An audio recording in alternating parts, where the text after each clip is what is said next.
Alright, so let's talk about Pakistan. And when you talk about Pakistan these days, you kind of have to talk about Imran Khan. Now, for those of you who don't know, Imran Khan isn't just some random politician. Oh no, this guy was a global cricket superstar. Think Michael Jordan, but with a bat and ball and a World Cup trophy he led Pakistan to in 1992. He was charismatic, a national hero, the kind of guy whose posters were on everyone's walls. It's like if Dwayne "The Rock" Johnson decided to run for president and then actually won. That's the kind of leap we're talking about here, from sports icon to the top political job in a very complex country. After hanging up his cricket boots, Khan dived into philanthropy, building a cancer hospital in his mother's name, which is pretty admirable, you gotta admit. Then, he decided philanthropy wasn't enough, and jumped headfirst into the wild world of Pakistani politics, founding his own party, the Pakistan Tehreek-e-Insaf, or PTI, which basically means Movement for Justice. For years he was the outsider, railing against corruption, promising a new Pakistan. People were drawn to his anti-establishment vibe. He was the change candidate, the one who was going to clean things up. It took a while, a long while, but eventually in 2018, he actually did it. Imran Khan became the Prime Minister of Pakistan. But here's where the story takes a turn, like a plot twist in a movie you thought you had figured out. Being Prime Minister isn't like winning a cricket match, turns out. It's a tough gig, especially in Pakistan. There are economic challenges, political rivalries that make the Real Housewives look tame, and a whole lot of powerful players who have their own ideas about how things should run. Khan's time in office was, let's say, eventful. He faced a no-confidence motion in 2022 and was ousted from power. And if you thought that was dramatic, well, buckle up, because things were about to get a whole lot crazier for the former cricket captain. Now, fast forward a bit and the headlines are all about Imran Khan being in jail. Yes, the national hero, the Prime Minister, found himself behind bars. This isn't just some minor blip. It's a massive deal in Pakistan and has sent shockwaves far beyond its borders. His supporters are crying foul, claiming it's all a political witch hunt designed to keep him out of power.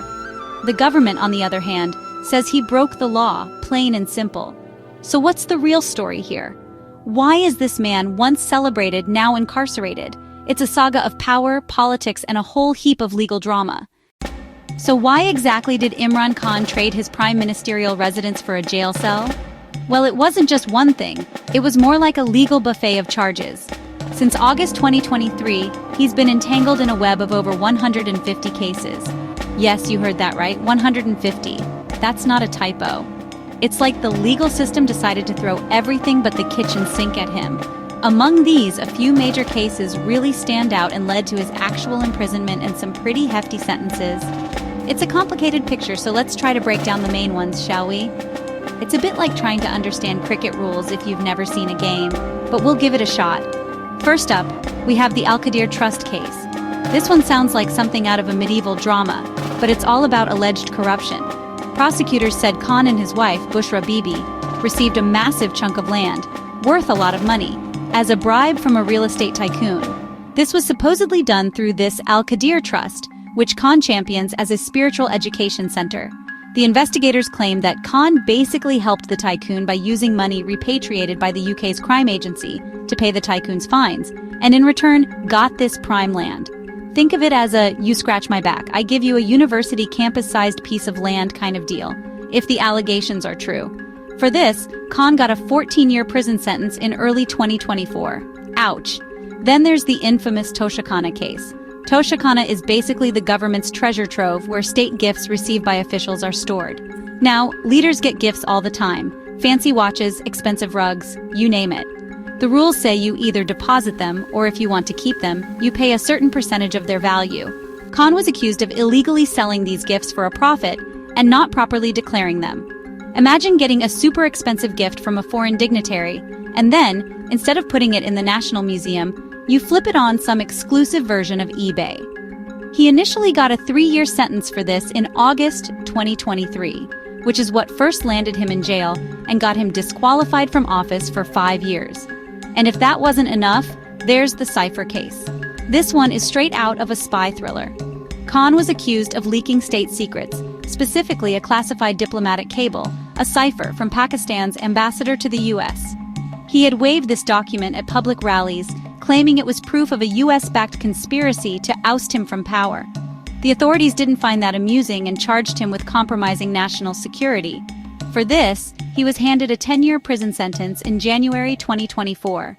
So, you've got corruption, illegal sale of state property, and leaking state secrets. It's a trifecta of serious accusations, each carrying significant jail time and painting a rather grim picture for the former PM. Now, when you have a figure as prominent as Imran Khan facing such serious charges and ending up in jail, you can bet there are going to be wildly different stories about what's really going on. It's like a global game of telephone, but with much higher stakes. Khan's supporters and his PTI party are absolutely adamant. This is all a sham. They believe these cases are politically motivated, a coordinated campaign by the powerful Pakistani military establishment and his political opponents to crush him and his party and to ensure he never returns to power. They see him as a victim of a vendetta, punished for daring to challenge the status quo. His party leaders argue that the sheer number of cases, over 150, remember, is proof in itself that this isn't about justice, but about entanglement. They point to the speed of some of the trials and the convictions, suggesting a rush to judgment. They'll tell you the judiciary is under pressure and that the goalposts keep shifting. Every time it looks like he might get some relief in one case, another one pops up, or a sentence in another case is upheld. It's like a never-ending game of legal whack-a-mole, designed to keep him bogged down and behind bars indefinitely. His base sees him as a political prisoner, a martyr for democracy. On the other side of the fence, the government and state institutions have a very different take.